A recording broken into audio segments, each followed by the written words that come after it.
Hi ladies and gents, welcome to this week's newsletter. The brand new Qi4D has just been launched, and I must say it looks fantastic, by Taylormade. I've not been a great fan of the last couple of generations of Taylormade drivers, but this one it looks great. Excuse me, it's fairly classic in shape. The main thing they've still carried through 4 generations of drivers now is the carbon face, which adds, they feel, ultimate ball speed and forgiveness from off-centre hits, because this day and age you can't make this middle bit any faster by the regulations, but we can make this bit and this bit and this bit and this bit just as fast as the middle. We can also make the club head move quicker through the air, so the side profile of the club is obviously very important now, because obviously aerodynamics, the quicker the club head can move through the air, the quicker your club head's going to be. And then obviously making sure that the ball leaves the club head as efficiently as possible from a launch angle and a backswing point of view. Now I've just hit a couple just now, and my initial feelings are it's very efficient.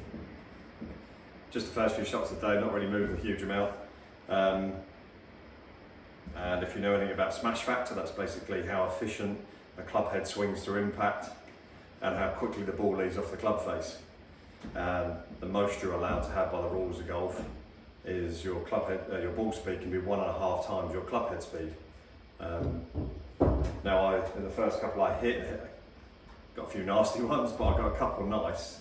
My club head speed this morning has been around about 95 to 98 miles an hour, massive.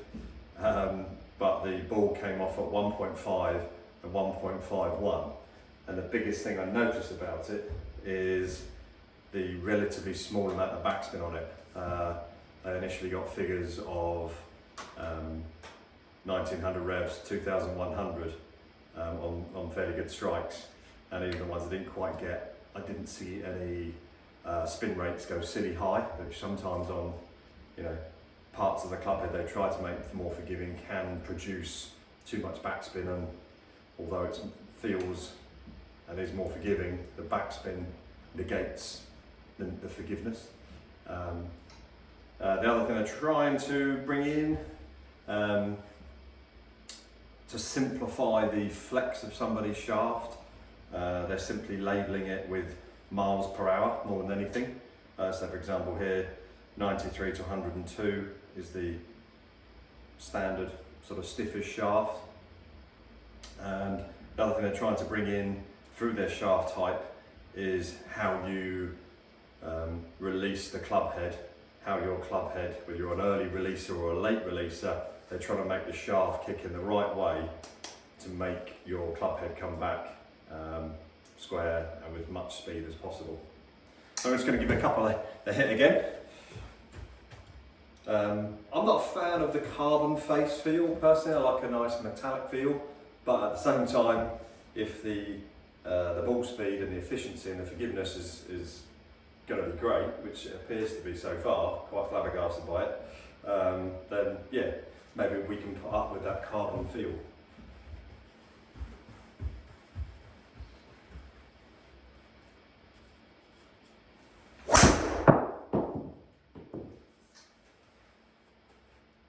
Okay, so that wasn't a bad hit for me.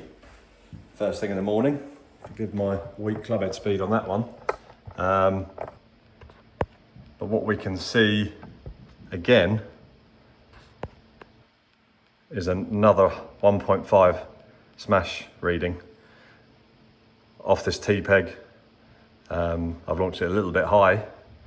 Body's not moving quite so well just yet.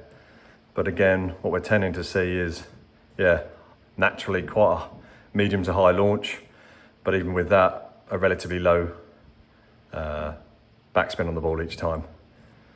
But obviously, this is an artificial indoors and the ball runs out a certain amount in here. But yeah, really good readings. Obviously I could do with warming up a bit and getting up another 2 or 3 miles an hour. But again, first hits are proving really positive. So this is the standard head, 9 degree, with a 60 gram stiffer shaft in it. Obviously labelled for my kind of club head speed. But yeah, initial thoughts very good. They do an LS version. This is the standard head, so God knows how low the spin is on the low spin. We'll have a look at that at some point, I'm sure. And then they do the max version, which is maximum forgiveness, helping the ball get up in the air. It's just working out through a fitting, maybe with us, which one works for you. So if you are looking at a driver at the moment, the first one through the door for us in 2026 is this Taylormade. And yeah, I'd thoroughly recommend coming along and trying it. At worst, if you've only got a couple of minutes, you can jump up down on the range. But yeah, ideally to get those figures right, to get this shaft right, the loft right on the new head, because although you might have had a Taylormade driver in the head in the past, and you've got your own shaft, sometimes the shafts and the new style of head doesn't react quite as well as maybe your old combination of Taylormade shafts and heads. So again, it might be a bit of a starting again, quick hour in here, we can get that sorted for you. Again, we'll always match prices or beat them. I believe the sort of marketplace online price for these is around about 500, 549. So yeah, not cheap, but if you're in the market to replacing your driver, then give us a shout and we'll see you soon. I'm going to hit a few more and try and get this club head speed up a bit. Thanks very much.